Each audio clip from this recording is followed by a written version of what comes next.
साहेब, आज मोठ्या संख्येने हिंदू समाजाने सिंधुदुर्ग नगरीमध्ये यात्रा काढली। बांगलादेशमध्ये जो हिंदू समाजावर जो अत्याचार होतोय त्या संबंधित सकल हिंदू समाज महाराष्ट्र सगळ्या महाराष्ट्रातल्या प्रत्येक जिल्ह्यामध्ये एकाच वेळी ही न्याय यात्रा, हिंदू न्याय यात्रा आज निघालेली होती। तशीच आमच्या सिंधुदुर्गामध्ये आज हिंदू समाजाने बांगलादेशमध्ये असलेल्या आमच्या हिंदू माता भगिनी आणि बंधूंसाठी त्यांचा आवाज बनण्यासाठी आणि त्यांच्यापर्यंत संदेश पोहोचवण्यासाठी की ते एकटे नाही आहेत। महाराष्ट्रातला सिंधुदुर्गातला हिंदू समाज हा त्यांच्याबरोबर आहे आणि त्यांच्यावर होणारे जे काय अत्याचार आहेत या सगळ्या गोष्टी आम्ही फार बारकाईने बघत आहोत। पण त्याचबरोबर आम्हाला आमचे देशाचे पंतप्रधान आदरणीय मोदी साहेब यांच्या नेतृत्वावर प्रचंड विश्वास आहे। आम्हाला विश्वास आहे की मोदी साहेब कुठल्याही हिंदूवर कुठल्याही पद्धतीचा अत्याचार व्हायला देणार नाही, एवढा विश्वास आमच्या मनामध्ये निश्चित पद्धतीने आहे। आणि ह्या न्याययात्रेच्या निमित्ताने तोच संदेश सकल हिंदू समाज सिंधुदुर्ग म्हणून आम्हाला तिथपर्यंत पोहोचवायचा होता। तुम्ही भाषणात एक मुद्दा मांडला, पंतप्रधानांना तुम्ही विनंती केली की देशातले पोलीस आहेत ते बाजूला करा।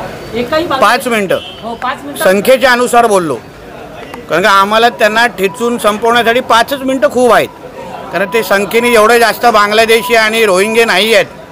म्हणून मोदीजींनी परवानगी दिली तर 5 मिनिटाचं ते काम करण्यासाठी हिंदुत्ववादी कार्यकर्ते म्हणून आम्ही तयार आहोत। पुढचा मोर्चा मुख्य मोर्चा असेल असाही तुम्ही इशारा दिला। हो, कारण का अत्याचार जे बांगलादेशमध्ये होत आहेत, रोज ठेचून मारलं जात आहे। आमच्या धर्मगुरूंना, इस्कॉन असेल अन्य धर्मगुरूंना अटक केली गेलेली आणि त्यांची केस लढवणारे वकिलांना पण मारून टाकलं जात आहे।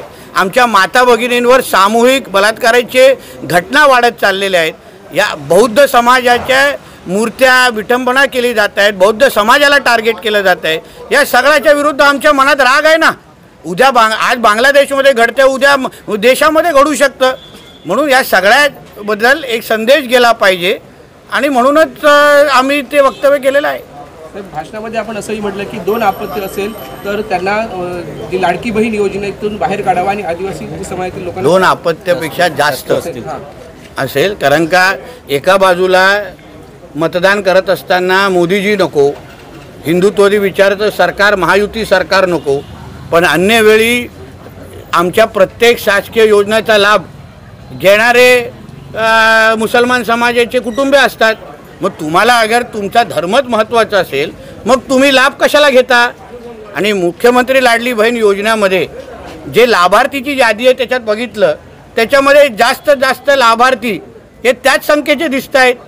म्हणून मी आदरणीय मुख्यमंत्री देवेंद्र फडणवीसजींना आम्ही विनंती करणार आहे, फक्त आमच्या आदिवासी समाजाला बाजूला म्हणजे वगळून बाजूला ठेवून अन्य ज्यांना 2पेक्षा जास्त अपत्य असतील त्यांना त्या योजनेमधून वगळावं, मुख्यमंत्री लाडली बहीण योजनेत, जेणेकरून जास्तीत जास्त हिंदू समाज आणि त्याचबरोबर जे सरकारला मतदान करतात, मोदीजींच्या नेतृत्वावर विश्वास ठेवतात, महायुती आणि आमच्या देवेंद्रजींच्या विचारावर विश्वास ठेवतात, त्यांनाच आमच्या योजनेचा लाभ भेटला पाहिजे।